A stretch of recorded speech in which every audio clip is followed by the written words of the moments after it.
And he's so good on the jacks that he's kind of demanding that attention. But I feel like Gwen is a better matchup into the Ornn, and it's also a better team fighter. They also picked Ornn into Brawn. Yeah. Like, yikes.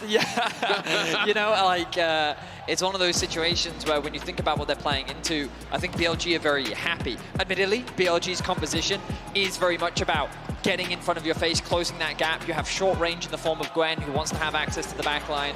You also have a Vi and an Ari that want to be able to dive. And when you kind of think about the front to back, Gen.G have a lot of safety. Tahm Kench Ornn, a very powerful wall that BLG will have to find their way through. But we know that this game is going to come down to a lot of fights around the early objectives. BLG will not be afraid to fight you. So at the end of the previous draft, I asked you both, who do you give the edge to? And the answer was Gen.G, having the more straightforward comp. We saw that BLG navigated the game so much better. They ran it over. How do we feel about this one now that we've seen the drafts? I personally like BLG's comp more. I think they actually have a really good pick. They have side lane, but they have a side lane team fighter that can bring it into that 5v5 and become really problematic for them. Gen.G do have a monstrously strong mid jungle, but I like what BLG have drafted. Yeah, my only concern for BLG is that I think that their comp is harder to execute when you kind of think about the late game team fights. Because when you have Gen.G, you have just such a solid wall for Pace to stand behind. There's so many easy ways for them to start a fight, because even if Thorin's ultimate does get blocked, Peanut, as a champion, like we saw what Kanavi was able to do on the Wukong yesterday, and the follow-up, whether it be Chovy initiating, Peanut following, whether it's Peanut initiating and then Chovy following, this Annie Wukong duo is just monstrous. So I very much agree that BLG have a lot of agency in terms of their early game playmaking, but I do get concerned that if they don't build leads, can they break through the wall that Gen.G's comp has built? Yeah, and I mean, this is why this stuff is so interesting, right? Because it's all about, you know, where you see these different champion levels and where you expect the leads to be built. You know, when I'm thinking about it, I'm expecting Bin to have an advantage, and then Gwen can become so problematic. It's one of these champions that can solo threaten backline, you know, and even if Paze is kept safe by a Devour, if Paze isn't free hitting, and on the other side Elk is, then things really become problematic. So it's going to be so much down to where can you create these leads, where can you build advantages, and then how well can you execute on those advantages come 5v5. And I want to talk about Elk a little bit here as we're starting things off and the minions are colliding, because at the beginning of the previous game, we were talking about how this is the guy that BLG want to invest in. This is the hyper carry. This is where the resources go, and that's why it meant so much that he got ahead early. And even later on in the game, we got to see him have one of those Jackie Love style moments where he flashes into the whole enemy team and drops his ulti, but he was prepared. He had the stopwatch that he just had bought immediately before, and it was just a bait. It sets it up. They're able to run him down. They immediately end the game. It feels like Elk is exactly where he needs to be mentally, recognizing his limits and pushing them just the right amount to make a highlight reel for his team instead of for Gen.G. He's a player that over time has steadily worked his way up the ranks, and obviously BLG, in terms of confidence coming into this tournament, many expected EDG to be the second seed representative or to be fighting alongside JDG. For BLG to kind of come out of nowhere and make the run that they did, like, a lot of credit goes to multiple members on this team, but to see his growth and to see him performing on the international stage is definitely a sight to see. It's frustrating for the rest of the world that the LPL keep producing world-class AD carries, but for the LPL, their AD carries... You already have enough. Yeah. You really need another? Exactly. They're for sure a treat to watch. And I mean, for BLG, you're talking about nobody expected him to be there. Yeah, this was a team that was 5th place in the regular season, a team that has only ever made playoffs in 6 out of 12 of the splits since they joined the LPL in 2018. This is not one of those orgs that is consistently always at the top all the time, but this roster, you just feel like they have that explosive power that can really set them off if they're all on the same page and they're all executing at their top level. And what I think is interesting, when we saw the initial group draw, people were like, oh, I hope I get BLG, you know? And then moving into the next stage, oh, I think BLG is beatable, you know? And then moving into this stage, expectations are, oh, BLG shouldn't be able to stand a chance. BLG's bot lane under attack. Gen.G going in. Delight has led the way as Ornn and Elk have to fall back. Paze still with full HP. Looking for a little bit more damage here from downtown with the Calibrum. Nice stun. Back onto Elk as he and On are forced back. We get done singing the praises of BLG, but we got to remember who they're staring down across the rift, because Gen.G is a ferocious squad to have to fight. Shun coming in here looking for the dive onto Chovy. The charm flies out, but it missed. They get the damage anyway. The max range instant 1-2 proc on the Q as On has to try to get away from the tier 1 here in the bottom lane. Peanut looking to set up a dive. 5, but Elk and On are already both out of danger. It's a 1-0 game for BLG. Yeah, they get the kill, but it's the inverse of last game where all of these minions are being denied. They're actually going to have to TP their mid laner down to catch this wave because it's too many minions to lose. That would be about 2-3 full waves that Elk would lose, so BLG are not willing to have that happen. Bin trading well on that top side. But yeah, I mean, it was Delight that started it all up. Bin. Oh, he flashed in! Bin puts him in the bin!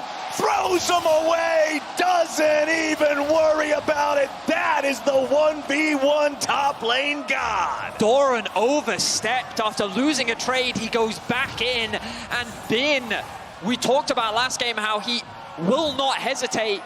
Once again, he does not hesitate to cut Doran to pieces. I mean, Doran was playing with fire there. When you see that the snip is fully stacked up and you are that low health, you cannot be in range of that guy. Bin goes for the Q flash, fully stacked on the Q, and just cuts him down. And he goes back to base with not only the solo kill, but double the CS that Doran had on his buy. You look at the buys, it's a Ruby Crystal versus a full Leeching Leer. That's a 1,300 gold buy versus a 400 gold buy in a losing lane that you already got solo killed in. So it's not about to get better. And you think about the state of the map right now, Gen G found a great 2v2 trade in the bot lane, which they then converted into a dive, and they zoned so much farm away from Elk. You can see in terms of the CS, he's been able to claw that back, and in terms of actual gold, that's been neutralized. They are even between the two AD carries. Meanwhile, Yagao finds himself with a 300 gold lead. The top lane finds himself with a 400 gold lead. BLG's solo laners off the back of an early gank from Jun has benefited BLG massively in the early game. Peanut already using the clone here to disengage from Yagao's charm. So Shun's able to further pressure into this enemy jungle, try to steal away this Raptor camp. You can see the small Raptors already being mopped up by Peanut. He's not willing to contest for the large one, but you can still get a good chunk of the camp just by taking all the small ones instead. Shun now needs to be mindful of Delight making the rotation up as Chovy drops the ulti here on Yagao. That bear is so obnoxious. Tibbers does so much damage if it sticks around. Meanwhile, 3v3 now here in the river. Peanut jumping in, looking to go after these guys. On trying to disengage. Shun and Yagao need to do the same. On is gonna drop. And it's Chovy getting the first kill of the game for Gen G. Credit to Delight. He has been playing so aggressively on this Tahm Kench, setting up a lot for them on that bottom side. You know, gets the initial engagement, sets up that big trade on Elk, puts him down a little bit. Then making that roam up here, finds the play, slowing him down enough that they can chase down, get the kill, and now take the dragon as well. Props to Gen G. I feel like after game one, they weren't quite expecting the level of aggression that BLG showed, but game two, they're matching it now. They know the dragon's up. They want to fight BLG over it. Chovy drops his whole combo onto Yagao, meaning that they can create a health advantage, and it forces BLG to split apart right from the get-go. And as you said, Azel, it's really Delight setting up that play initially. He found a great play in the bot lane 2 versus 2. He finds another here in the river, and Gen G convert this into their first strike of the game. Yep, goes for the aggressive dive into the river, finds that flash Q at the end as well to slow down From one more time. Really nicely done. And it does give a kill over to Chovy. And you were talking about it earlier before that. We're so rudely interrupted by that play. And he, just kind of drops Tibbers on cooldown in lane, right? And that is kind of how you just play out this lane, is that you can always get a really effective trade and then just utilize the Tibbers both to push out the wave and to harass your opponent. It's also really effective with first strike because you can get so much burst damage out that you kind of just end up farming gold with it. Yeah, what's interesting for Chovy is that even though he did die earlier, thanks to the kill that he got back, he was even ahead of CS in the matchup against Yagao, and he finds himself with about 100 to 200 gold lead. So he's already getting decent advantages off the back of this first strike. 100 gold benefiting from the rune. So Gen G, again, kind of matching this early aggression. The goal difference right now largely exists because of Bin and Jun finding those early kills. Yeah, and because you have that massive top gap, you're not really going to be able to contest here at the Herald. So it's just going to be a freebie for BLG up on this top side. Gen G will not even look to match. You can see that BLG did walk their bot lane up, but they're going to get back towards bot to catch everything except maybe they'll lose 1 or 2 minions. Maybe 1 melee minion, I think, is all they lost. So really well timed on the roam. They will lose a plate to Pace, who does have that white gun out to be able to kind of chunk through this pretty quickly. But still, well worth the move from BLG. And one of the biggest differences this game is the status of FaZe. I talked in game number 1 about how Gen G loses games, and it generally requires FaZe to be set behind just because of how important this guy is to that Gen G war machine. This time around, he's feeling great. He's up 11 CS. He's the one who's already taken off 2.5 plates from the turret in his lane. And on a champion like Aphelios, we know he'll be able to carry fights. Well, and that's why I thought that dive was so problematic in the last game. To me, that kind of really was the turning point that put Elk into the lead, and he never let hold of that lead. This time around, Gen G made sure that they were going to put pressure down on that bot side, that they were going to focus on keeping FaZe safe and getting him ahead. They have accomplished that, though it is a very slight lead, so we'll see if he's going to be able to make good on it. Looking for a play top. All right. Bin could be in some trouble here, trying to fight it off in a 1v2, but so much burst from Peanut and from Doran. I don't know what the flash was for. Terrible flash. Bin just ends up wasting the summoner spell, still gives away the death, and it's Gen G feeling good topside. Yeah, nicely done. Peanut just coming up with the lane gank. Again, Tibbers off cooldown. Tibbers dropped on Yagao, chunked down about 30-40% HP, and he's going to have to go back to base. So that is that frustration of dealing with Annie, and this is why we so frequently see it banned on the red side. It is really difficult to deal with, but I was expecting if Bin's going to flash at all, you need to try to flash the Ornn ulti. If he actually dodges the Ornn ulti there, he could potentially use the needles to actually just slow down Peanut and try to kite back, try to survive that way. But as soon as you get hit by all the CC, using the flash at 5% HP is definitely not it. Now trying to charm Tibbers underneath the turret, do a little bit more damage to it, get it off. It is worth quite a bit of gold, actually, if you kill it. So it's worth trying. Just super annoying, so it's definitely worth killing. You'll notice here from Doran, he's going to throw out the Q into E to try and get that initial knockup, but it also helps him close the gap to guarantee that the Ornn ultimate connects. Then the Peanut just holds onto his ult, uses the W to then close the gap and throw out the ultimate again, gets a quick kill. And it's a much needed kill as well, because really the gold disparities are being built from Xun and Bin. It's these two where they're finding a bit of advantages. You can see it in the farm, you can see it in the early kills. So Peanut being able to alleviate some of that pressure definitely helps Gen G as they transition from this early game to mid. Absolutely. And Doran did see Xun walking into the brush, so now it's just time to see if he can win Best Actor and waste a little bit of time, pretend that he doesn't know that he's there, stay close enough to keep him interested, but not so close that you could die. You have to say, though, the timing on the gank was really, really good. You know, Bin used the skip and slash forward, and as soon as he uses that, they immediately go. You know, you called it out, but Doran actually using that E to stay inside that immunity zone so we can make sure that the Ornn ulti does connect. Like, it was pretty much perfectly played from the Gen G side and really well timed. So credit to them. Bin was definitely feeling safe in that 1v1 with the gold lead he had. And now we've got Gen G looking for a play here underneath the bottom lane, tier 1 turret. Peanut and Chovy both showing up. Chovy does have that Tibbers available, ready yet again, but they are not going to overcommit to this dive. Pays looking to potentially just grab the last bit of this third plate. The Infernum makes it very easy to shove up that wave, melts it before his minions even take any damage from theirs. There it is, 3 plates for Pays. So the beauty of that play was that they didn't even have a stacked wave. It was just that because they saw Xun top, they said, hey Chovy, come with me. And so Peanut and Chovy just showed themselves. And they didn't need the proper setup because they know that they had a numbers advantage given that Xun was on the top side of the map. Now that they have this presence, now they have this push, they've rotated over to the Dragon. Yagao has pushed in mid, but BLG actually conceding this objective. A little uncharacteristic for BLG, but they are going to say, you know what, it's fine, we'll give this one up. We don't feel strong enough to fight right now, especially with the gold disparity that exists between the 280 carries. Yeah, it's a nice play from Gen G. It's also a nice response. I actually liked how Elk backed off from the tower, on stayed under the tower, so he's actually soaking XP and still getting some of that gold. If you try to dive the Braum, the Jinx is close enough to assist, but the Jinx is not close enough that he can actually be engaged upon.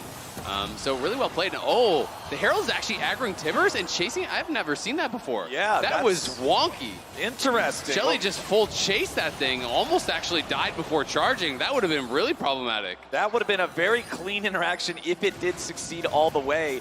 And even if it doesn't work out, I mean, obviously the Herald still got the charge. Yeah. You're still chunking down your opponent the exact same way that you were talking about. Chovy's been wanting to do the entire lane. That was a full HP Ahri for Yagao, knocked down to about 1/3 from just the Tibbers and follow-up basic spells combo. The Annie is so difficult to deal with. Again, just surprised that it made it through the bans. Yeah, I mean, it's 250 gold earned from first strike, right? You know, it's almost a kill just from kind of farming gold. Every time Tibbers is up, you walk forward, you drop it, you proc the first strike, you use your full combo. And it's very, very easy to kind of farm gold in that way. Plus, obviously, it does scale very well because it's percentage damage. It's not just a static amount that is going to proc. Right. It's just amping everything that you're doing. So if you get that big engage later on, you're always going to have that flat percentage burst added on top of it. Oh, this is actually pretty tough for Doran now, though. He's going to have to be really, really careful about how he actually plays up this matchup because he is up against the Riftmaker now. He has the Radiant Virtue, so he did go for much more of the kind of like team-focused Mythic. You know, he's not really looking to scrap at all. So this means you basically just cannot interact with the Gwen whatsoever. You only just take the farm as it comes to your tower. There's no more fighting in the 1v1. And with the dagger picked up, Bin's actually going for the more split push heavy build. He's going to be going towards Nashers. It's not going to be a Cosmic Drive. It's not going to be an early Zonias or something along those lines. It's my favorite matchups, the Cower and Fear ones. Yeah. Ones where you are perpetually under your tower and you go, best of luck, team. I'll see you later. See you in 30 minutes. Yep. Doran, obviously not the strongest performance in game one. Was solo killed earlier, but can still have a huge impact in the fights. Yagao ults over. BLG looking for their moment here in the mid lane, but they won't find a damn thing. Peanuts ready for the follow-up, throws Yagao up into the air. A lot of bursts coming down from Gen G. Doran's got the kill on, and Shun barely survives. Doran's taken low. Bin jumps into the middle of everybody, but now he's got to retreat because Gen G's able to turn around, and Delight finds the kill. Yagao and Shun trying to hobble away, and Gen G get 2 for 0. BLG tried to pull together some haphazard engage, and Gen G just tore it apart. Yagao couldn't connect the charm. On couldn't connect the ultimate. And we talked about Doran's impact in these fights while his Ornn was very present. The two-man knockup, the engage from afar, Gen G win out on the fight. Yeah, it was really kind of haphazard. It was not very organized there from BLG. You know, they're sending that Ahri out with the ulti very early, trying to find a pick here. Yagao trying to set it up, but you always want to lead with the Vi, and that's what the whole point of this combo is, that the Vi guarantees that everything lands from the Ahri. You go in with the Vi ult first, then the Charm is guaranteed, then the Everfrost is layered after that, and that is really the core of that duo. But when you send it here and you miss everything, it's going to be incredibly difficult. Bin got some really good ulti procs here off, was shredding through a lot of people, forcing out the stopwatch even from Chovy, but there's just no follow-up damage left. I will say, had Chovy not stopwatched that, it may have given Elk the passive proc, and then that could have been a very different fight. But huge props to Chovy as well. He landed a massive stun in the middle of that, which really set up Doran to then get the follow-up CC. So much damage and stacking crowd control available on Gen G's side. And this is what we were talking about when we came into the game about these drafts. BLG, while they do have a lot of agency, if they can't find that initial pick, you can see how in terms of the front to the back, it's a lot harder for them to just execute. Because the moment that the Wukong comes in with the amount of chaos that he provides, with the Annie ultimate providing so much CC as well, it becomes a lot harder to actually catch Pays out, which means that BLG can really struggle if the fight goes on for too long. I mean, it's interesting because we kind of got glimpses of both sides, right? You know, that's true. To see how Bin was really able to wreak havoc in that backline, even just on one item. He got a lot of people very, very low. And if that engage is nailed, and all of a sudden Pays is a lot lower, well, the fight can look very different. Or if he's even in the fight earlier, exactly, right? Because he came into the fight quite late. Yep. So as we mentioned, it was a bit of a haphazard engage from BLG. If they can clean that up, this could very well be a different fight.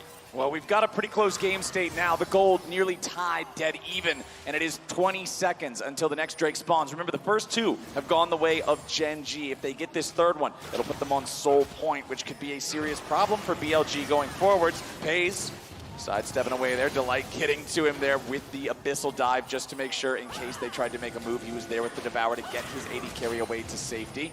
But it looks like it's BLG with control over this bot side river, control over the Drake pit, and the opportunity to stop this stack. But Gen G's not just going to let him do it. They're teleporting in Doran. Here on the Ornn, they've got the Herald summoned up mid. They're going to use that to just apply pressure in the mid lane instead.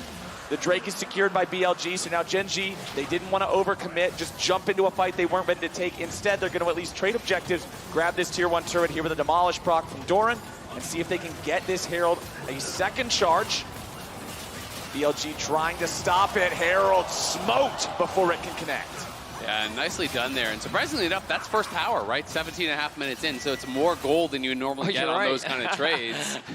So Gen G getting paid off that. But it's an important dragon for BLG to take away. You can't be giving over that third dragon this early on, especially Ocean Soul with a team that has a lot of frontline. It is so problematic. So Bin is on the flank potentially here. Shun is coming back over. Gen G trying to force, could be overextending. Yeah, BLG want to set up some sort of an angle here for Bin, but it's a little bit too risky. You can see Yagao still all the way down in that bot side river trying to come up and complete the pincer attack as well, but just was not able to get there in time. Yagao did try. The vision was a little bit too awkward, and BLG didn't like the position, so they decided not to overcommit. But I will say, this game overall a lot slower than what we saw in game 1. It's significantly less fighting, and I think the Gen G feel a lot more comfortable in that environment. Their real strength is about how they play the map, their lane assignments. Chovy wasn't prepared for this. Chovy in some trouble as Shun initiates. There's the 1-2 punch of Vi and one of her lane mates. Line them up, knock them down. Ulti into the follow-up from the Gwen means that Bin and Shun can get that kill for free, and they'll take the tier 1 turret on top. Yeah, really nicely done. They know that he doesn't have stopwatch because he actually spent it in that mid lane fight. So even though he has flash, there's no sense in using it. He was always going to go down. Getting the tower off that plate as well is great. Doran potentially could knock down a turret of his own here. Yagao's heading down, but not going to be there in time. So Gen G will answer the towers. The gold very, very close in this one. You know, it's a much closer contest. It's really all going to come down to the execution. And given the pace of the game, it really does feel like it's just going to be about dragon fights. It's just going to be about setting up those objectives. That's why it does extra damage when you do it like that. It's a warm-up, you know? Yeah, he's winding up. Yeah. I think it's also really just an important mental game, you know? You've got to be having fun when you're mental playing advantage secured. Yeah, and he made sure that that entire wave died to the tower before he destroyed it. So we kind of look at the map state in its entirety. Vision, overall, well, relatively even across both sides. There are a couple of deep wards here you can see setting up for the Drake, which is still spawning from quite a ways away. Ideally, both teams are looking for these kind of outer towers, so if you are BLG, ideally you'd be looking to try and secure this bot tower, which means that you'd want to try and invest your vision towards the bot side and then look to secure it, and then the cross map on top. But right now it just feels like that both teams are just catching waves, looking to farm, and perhaps they don't want to take that gamble, and instead they're just going to wait for this next dragon in 2 minutes. Yeah, I mean, I think one of the difficulties right now for Gen G is that you have no one that can actually really answer in a 1v1 against Bin. True. So Bin is just going to be pushing out side waves, then collapsing to the team, and always trying to use that tempo, right? Because they have Chovy now answering in a side wave, so now they know they have an extra member around here. So BLG can step forward, try to clear out vision, try to push out mid, try to gain some small advantages there before Bin heads back out towards top. Man, what a close series between these two so far. Well, not quite the series, but at least this second game here. 21 minutes in, there's still only about 1,000 gold apart. 2 Drakes to 1, 2 turrets to 1. BLG not having that same sort of dominance that we saw in the first game. Gen G seems to be much more on top of things, much more in control after not letting things snowball away early on. And those second item completions that you see on your screen right there, the Zonias for Chovy, the Infinity Edge there for Pays. These could be critical in the upcoming fight. Locket also just purchased by Delight, so a lot of big completions now coming through. Elk is doing what is a very common build, where you go Kraken into Zeal, then you go IE, just to have that additional attack speed, but it does delay your second item power spike quite a lot, so Elk definitely a lot weaker than Pays right now. And you can see Elk just actually losing out on the trade against Pays there in the 1v1 in mid, even though Elk was the one with his support nearby. Considering Pays has the red-white combination, he knew it was just a 1v2. He wasn't afraid to get up there and scrap with these guys a little bit. Now you can see both teams sort of fighting for position and vision around this topside river, around this Baron pit. We are at the point of the game now where if you get a really one-sided fight in favor of either side, Baron could be the reward. Yeah, and as we talked about earlier, it seems that both teams are just kind of setting up for the dragon. Doran. But Ben! Oh boy. Doran jumps out, finds the knock-up. Then just goes back over the wall. He's fine. That got a TP response, though. They were actually clearly very concerned that the collapse was coming through, so Yagao instant TP'd as soon as they saw that engage coming through. They're saying Doran's not going to be going by himself in that spot. And now we have a follow-up TP as Chovy joins up with the rest of his squad here in the middle of the map. 4 seconds until that Drake spawns. I'm also really interested to see how effective of an exhaust On can get. Delight did take Ignite, which is obviously better for lane, but exhaust scales much better. You know, against someone like Peanut or Chovy, if you can actually get that exhaust out before he can drop Tibbers, it is massive. And likewise with Peanut, it's going to be providing that relief for Elk in this team fight. You can see Yagao also just spellbooked over to exhaust. So they have double exhaust for this fight, which is actually a really big spike for this one team fight. Over the wall. Shun looking for Oh, Chovy. The this. Tibbers is dropped and it doesn't accomplish anything. That's a huge cooldown no longer available for Gen G. Wow, bit of a misstep there from Chovy. He thought that Jun was going to commit to that play. Yagao with the ultimate and positioning meant that it was very realistic, but he ended up getting baited. Annie's Tipper's now gone. Chovy will, of course, still be able to... Oh, the charm. Nice little bit of damage coming out from BLG. Also remember, Yagao has Banshee's Veil and a stopwatch in inventory, so the Ahri has some get-out-of-jail-free cards. Tibbers now smote away by Shun.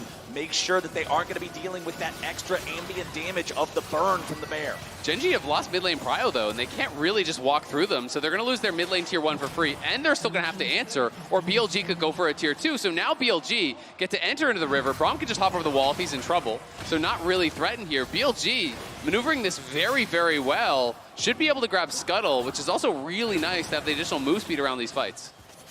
And one more hit. There we go. Shun picks that one up. Now Gen.G, again, moving in as 5.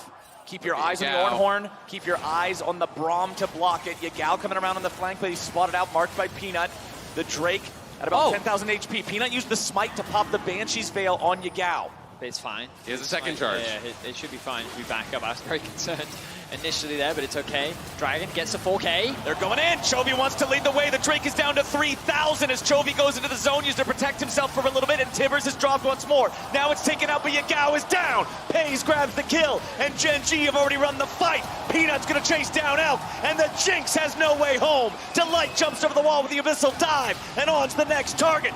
Gobble, gobble. There goes on, and he's just more food for Pays. Gen.G get 3, and they'll get themselves a soul point as well. I think Baron might be next. Ruthless execution as Gen.G flash onto the face of BLG, and this Annie Wukong combo destroys once again the damage that Chovy and Peanut were able to do in the fight on the back of all the CC. Pays basically solo killing Yagao. Absolute domination from Gen.G in game 2. And I'm not sure that BLG realized how quickly the Annie ulti was going to be up, because remember, it was used mid lane and whiffed mid lane, and here is a flash Tibbers engage. The cooldown on this thing is just not fair. He already has it up. He's playing CDR boots. He has Leandry's, which is the CDR passive from the Mythic, and he has his own, so it's even more CDR, so very short cooldown on that. They find the engage, and as soon as you see this Wukong getting in onto your Jinx, there's just no chance. And props to Doran. I gave all the credit to Pays, but it was Doran that completely isolated Yagao in the fight. He tried to flank over the wall, chain CC into chain CC, and then Pays just executed him on the spot. Gen.G now with a very comfortable lead decided not to convert it into the Baron. They just took the fight, walked away. But a great fight and looking good for Gen.G in game 2. A couple critical things though. Elk did not waste summoners in what was a very clearly losing fight, and now has his IE completed. So he is at a much stronger point of the game here. So BLG, despite the fact that they lost the fight, didn't really overcommit, so they're pretty well set up to try to go again. The game still is pretty close. That Drake that was secured by BLG earlier does end up coming in clutch, keeping that soul away from Gen.G, at least for now. But BLG are getting to the point where one more big loss, one more big mistake could just signal effectively the end of the game. Gen.G over the wall. They got to be careful here as, ooh, just a big whiff there from Yagao's Ahri means that BLG won't find anything. I guess they didn't want to overcommit to that play, even if the charm did connect. See a bit of trading back and forth in bot lane, but Peanut has his eyes on Elk. Jumps in. On decides to drop the Glacial Fissure, and now they're going to find some damage onto Peanut. They follow it up with Shun. They get the shutdown on the enemy jungler, and On's backing away, trying to escape from Tibbers. Pays is behind. Winter's Bite is there, and Ben's coming around. Snip, snip. They force him to go gold, and they shut him down with Ben. The rockets are flying, and Gen.G's dying. Delight hits the floor next, and Doran barely gets away. BLG pull the trigger, and it strikes true. 3-0 for the LPL team. BLG held on to their summoners in the previous losing fight, and as Peanut goes in for a chunk, On sees the opportunity to turn. He used the clone for the engage, so he didn't have it to get out. He hits the Q, he hits the ulti. They know they can proc the Braum passive, so in goes Shun. They full commit to the fight. Both top laners TP in, and it's been on the side, stacks up the Q on a ward, and is able to find the angle here. And this is what I'm talking about. He had already used the clone for the engage. You have to respect the turn there, and it is beautiful from On and Elk. I said it in game 1, and I'll say it again. You dare BLG to fight, and they will play that game. The Braum passive CC onto Pays was spectacular. He's forced to flash away to safety, but that just means that it's easy for Bin to execute him on the back line. And it's just these little things, but it's beautiful for Bin. He TP's in full stacks on that pink ward. So his first EQ forces out the stopwatch. He still has the charge of the ulti right after to finish off Pays immediately after that. Was just so well played by BLG. But on the other side, Gen G now level 15 here for Doran, so he has his own Mythic upgraded there. It's a Mythic upgraded as well for Pays. So there are signs of hope. BLG, they showed this against G2, they showed this against JDG, that even when they're behind, they can fight their way out of any situation. Yep. And they saw what was a fantastic opportunity, which they have now snowballed into a commanding map state. On needs to be careful, though. Yeah, On potentially in some trouble here. Shun over the wall. Gonna give him something to jump away to. Glacial Fissure thrown down by On, the support. Now disengaging, now getting back to his team. Bin's found his way into the back. He's found Chovy. Yagal's here on the front. He's gone golden. Two separate fights. BLG continuing to push down here on the bottom side as Doran's taken very low, and On now retreating again. Yagal's still at about 200. Doran's still about dead. Peanut has to run away and leave the clone back in the brush behind him. BLG win another fight, 1-0. With Pays on the other side of the fight, there's no one to contest Bin. He has his death cap completed after that mid TP. You see how easily he chops through Doran. One proc of his ulti forced Chovy into the Zonias, and then there's no damage. He heals to full off of Doran, just using him for some free HP, and BLG come to life. They're pushing down mid. They take the tier 2, and they're gonna retreat back to the Dragon. You foreshadowed it at the start of the game, Azael, where if Bin can just find the right angle, if Bin gets strong enough, he can become this unstoppable threat that Gen G don't really have an answer for. And that fight position was not a good one for BLG. No. They were very separated. Yagao and Elk were separated from their front line, and they didn't really have the support or good position to follow up. And Bin said, I don't care.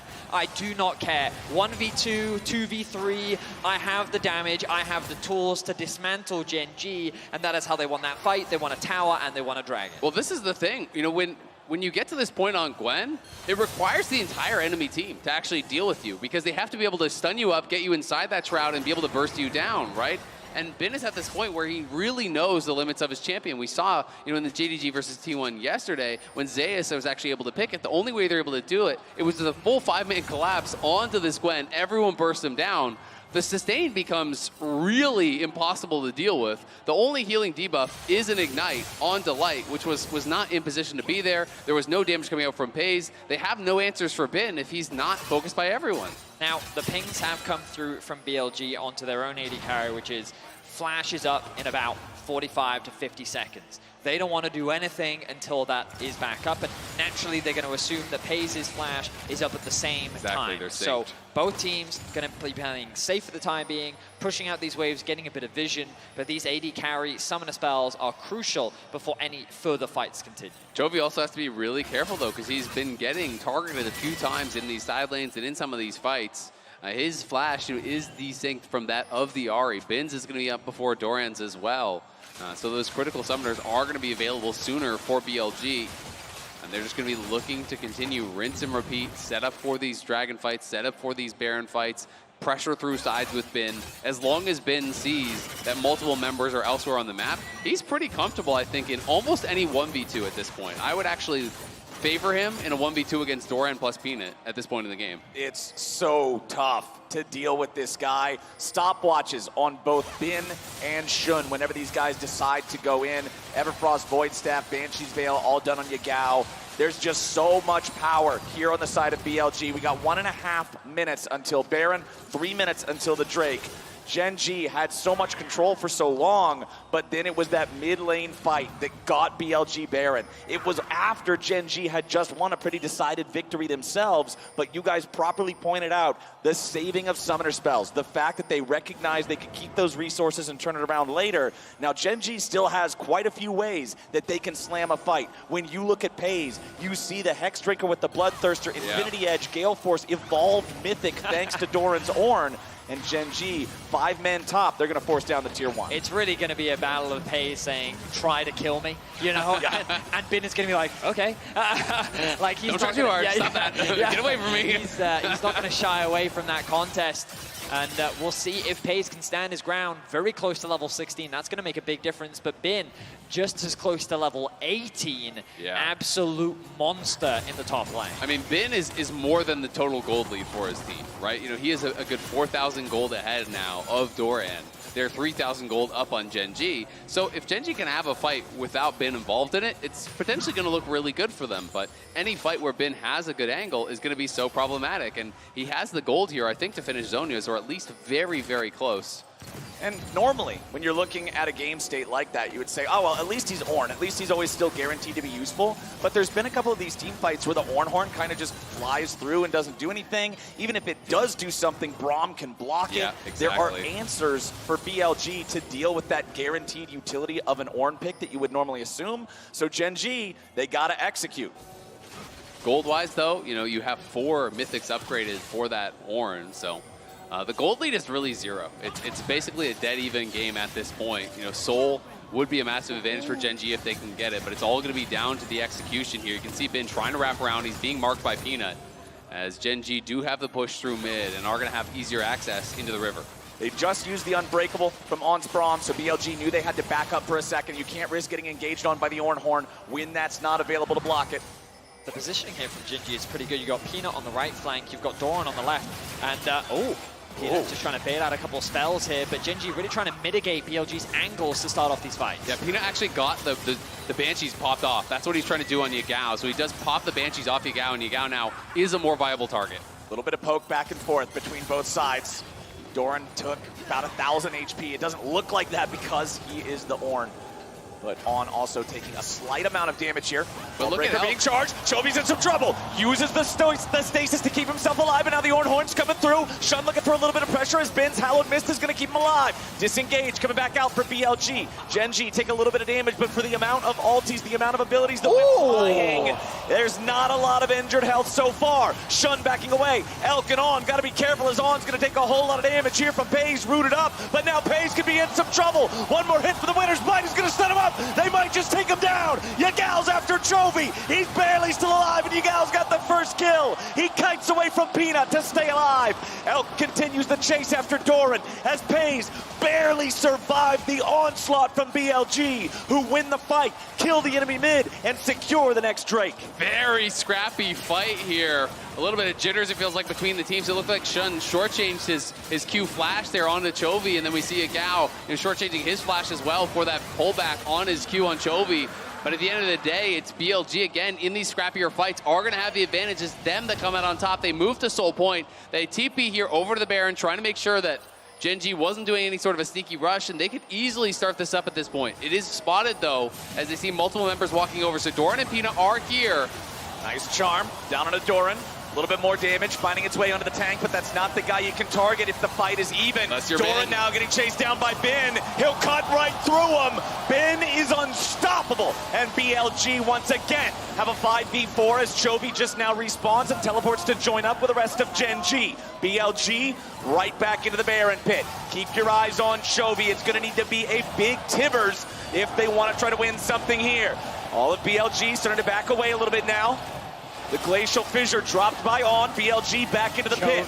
Chovy tagged up the winner's bite. There's the charm. They want to go after Chovy. They force the ulti back out into life, but BLG's health bars are looking bad. Guardian Angel's going to come out there from Shun, but Gen G are camping the body. They take him down, and Chovy gets the credit. Paze flashes in. He wants the damage on On, but he can't quite find it. On likely to drop here next as Paze goes on a killing spree. Ben tries to fight back. Delight is down. They're going after Chovy again. Elk looks for the reset. He's trying to cut Paze. The Rockets are ready to go. He's excited, and he just can't fight it. It's BLG winning another fight and getting another ace with a quadra kill for Elk. Elk gets excited and spaces Gen G perfectly with the Rockets. No chance for Paze to turn around. That was perfectly played by the BLG bot laner. Wow, BLG demonstrating how strong the LPL is when it comes to team fighting. Doran sidestepping Bin. He just performed a magic trick as he disappears, walks away with the tower and daylight robbery. But let's look back at this fight. This was so dicey. I thought BLG were going to lose this fight. Look at how low Bin is at the start of the fight. On is completely out of mana. He can't even use a spell on the Braum. This was looking like they'd really overplayed their hand. Yeah, and Shun dying at the start. There's no real way for BLG to assist him in the 4v5. Gen G are playing patiently, and here they want to clean up. Pays even flashes in the shield from On. Magnificent to keep Bin alive, and now just keep your eyes on Bin and Elk. They're focusing getting that execution on the Bin, but that means the Elk is completely safe. The Runans means that he just tears through Gen G, and the moment that he gets the first reset, it's crit.